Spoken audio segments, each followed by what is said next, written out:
अब बात करते हैं प्रश्नावली 3.3 के प्रश्न नंबर 3 के चौथे भाग की। जो इसमें प्रश्न लिखा गया है, एक नगर में एक टैक्सी के भाड़े में एक नियत भाड़े के अतिरिक्त चली गई दूरी पर भाड़ा सम्मिलित किया जाता है। मतलब अगर आपने टैक्सी बुक करनी है तो एक तो फिक्स चार्ज होगा कि आपको चाहे 1 किलोमीटर जाना हो, 2 किलोमीटर जाना हो, 3 किलोमीटर जाना हो, उतना रुपया तो लिया ही जाएगा। उसके बाद चली गई दूरी पर आप जितना ज़्यादा जाएंगे उतना ही आपको भाड़ा ज़्यादा लिया जाएगा। कहने का मतलब है कि जैसे आप 1 किलोमीटर जाते हैं तो माना आपका भाड़ा कुछ 40 या 50 रुपये है, तो आपके पास 2 किलोमीटर में ज़रूर भाड़ा बढ़ जाएगा, 3 किलोमीटर में फिर बढ़ जाएगा। किलोमीटर के हिसाब से भी आपको देना पड़ेगा और फिक्स भी देना पड़ेगा। एक जो नियत होगा वो तो देना ही देना है। तो 10 किलोमीटर दूरी के लिए 105 रुपये और 15 किलोमीटर के लिए 155 रुपये भाड़ा निश्चित किया है, देना पड़ा है। तो आपने नियत भाड़ा यानी दो चीज़ें देखिए, एक तो है नियत भाड़ा कितना होगा और प्रति किलोमीटर का भाड़ा कितना होगा, यानी फिक्स चार्ज क्या होगा और हर 1 किलोमीटर में कितना रुपया देना पड़ेगा। तो आपके पास यहाँ पर दो अज्ञात राशियाँ हैं, इनको आप कुछ मानेंगे। माना एक अज्ञात राशि है नियत भाड़ा, तो माना नियत भाड़ा, भाड़ा माने किराया, नियत भाड़ा बराबर ₹x, और माना प्रति किलोमीटर 1 किलोमीटर का जो भाड़ा है, प्रति किलोमीटर का भाड़ा बराबर ₹y हमें देना पड़ रहा है। अब एक व्यक्ति 10 किलोमीटर दूरी के लिए 105 रुपये देता है। 10 किलोमीटर में कितना पड़ेगा आपको? देखो 10 किलोमीटर भी जाएंगे तो आपको ये तो देना ही पड़ेगा, प्लस हर 1 किलोमीटर का y के हिसाब से 10 किलोमीटर का और देना पड़ेगा। 1 किलोमीटर का y, 2 किलोमीटर का 2y, 3 किलोमीटर का 3y, 4 किलोमीटर का 4y, इस प्रकार 10 किलोमीटर का 10y भी देना पड़ेगा और यह भी देना पड़ेगा नियत भाड़ा। तो जो प्रथम शर्त है, प्रथम शर्त में 10 किलोमीटर का भाड़ा दिया है। प्रथम शर्तानुसार आप लिख लीजिए 10 किलोमीटर का भाड़ा बराबर 105, ये दिया है प्रथम शर्त। अब अगर 10 किलोमीटर के भाड़े को मैं गणित की भाषा में लिखूं तो मुझे x तो देना ही पड़ेगा प्लस 10y और देना पड़ेगा, तो कुल मिलाकर मुझे इतना चुकाना पड़ेगा और वह कितना है 105 के बराबर। यह हमारी प्रथम समीकरण बनी। अब दूसरी शर्त में 155 रुपये 15 किलोमीटर के भाड़े का है, तो द्वितीय शर्तानुसार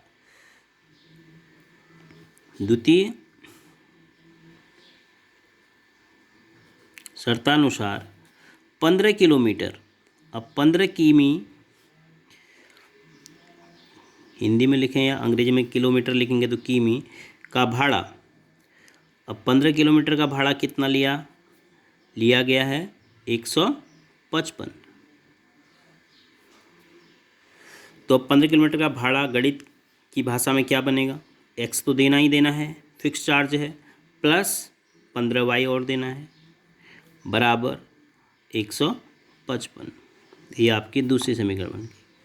मैं आपको फिर कह रहा हूँ, इन समीकरणों में हल करने में कोई कठिनाई नहीं होगी, हल करना इनका बड़ा आसान होगा। आप देख लीजिए, पहली समीकरण में x धन 10y बराबर और दूसरे में x धन 15y बराबर, तो आप इसको इसी के नीचे लिख दीजिए, x धन 10y बराबर 105। फिर आप देखो, आपको कुछ बराबर करने की ज़रूरत नहीं है, x बराबर खुद ही दिया है, केवल देखने की ज़रूरत है कि चिन्ह क्या है।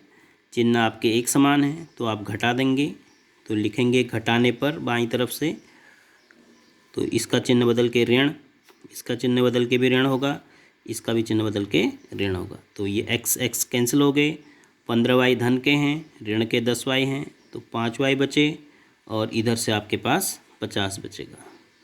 तो y बराबर आपका आ गया 50/5, तो y बराबर 10। तो यानी हर 1 किलोमीटर का आपको 10 रुपया देना पड़ेगा।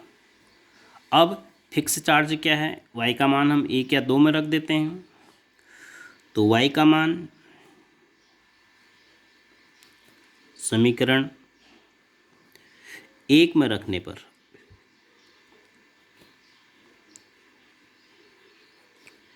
समीकरण एक बार नोट कर लीजिए।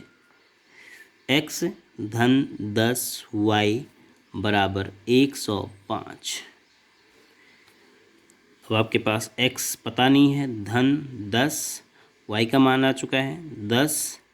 इन दोनों के बीच का गुणा यहाँ पर छिपा हुआ था, लेकिन यहाँ पर हमने उसको दिखाना पड़ेगा। आप बराबर 105। तो आपका x धन भागुयोग के हिसाब से पहले 10.100 होगा, बराबर 105। तो x बराबर 100 का पक्षांतर करने के बाद 105 ऋण 100, तो आपके पास x बराबर आ गया 5। तो x का मान 5 आ गया, y का मान 10 हो गया। तो नियत भाड़ा भी पता चल गया और प्रति किलोमीटर कितना भाड़ा है ये पता चल गया। तो हमने जो उत्तर देना है, एक उत्तर देना है नियत भाड़ा कितना है। नियत भाड़ा बराबर आपको पता चल गया ₹5, और प्रति किलोमीटर भाड़ा मतलब नियत के बाद हर एक किलोमीटर का भाड़ा कितना है, ₹10, ₹10। लेकिन एक और सवाल पूछा है उसी के लास्ट में कि 25 किलोमीटर की यात्रा में कितना भाड़ा देना पड़ेगा। तो कोई 25 किलोमीटर की यात्रा करता है तो 25 किलोमीटर का भाड़ा अब हम निकालें, का भाड़ा मीन्स किराया बराबर ₹5 तो देना ही देना है, ये फिक्स है, प्लस 25 गुणा 10 और देना पड़ेगा, क्योंकि हर किलोमीटर का 10 पड़ रहा है, तो 25 गुणा 10। तो भागुयोग के हिसाब से पहले 5 ऐसे ही रहेगा, धन 25.250, तो ये हो गया आपका ₹255 भाड़ा हो गया 25 किलोमीटर जाने का। तो इस प्रकार से आपको इस सवाल को करना है। और आपको बता दूं, इसी प्रकार का सवाल आपका लाइब्रेरी से संबंधित हो सकता है, मेस से संबंधित हो सकता है। जैसे कि मैं आपको बताऊं कि हॉस्टल में आप रहेंगे उच्च शिक्षा प्राप्त करने के दौरान, तो हॉस्टल के चार्ज भी ऐसे होते हैं कि आप एक तो आपका फिक्स चार्ज होगा और उसके बाद आप कितने दिन वहाँ पे रुकते हैं। जैसे उन्होंने कह दिया कि आपका फिक्स चार्ज ₹1000 है महीने का, ₹1000 तो लेना ही लेना है। उसके बाद आप प्रत्येक दिन का ₹100 और देंगे। तो आप 10 दिन रहेंगे तो ₹100 देंगे, तो 1000 वही हो गया, तो कुल मिलाकर 2000 देंगे।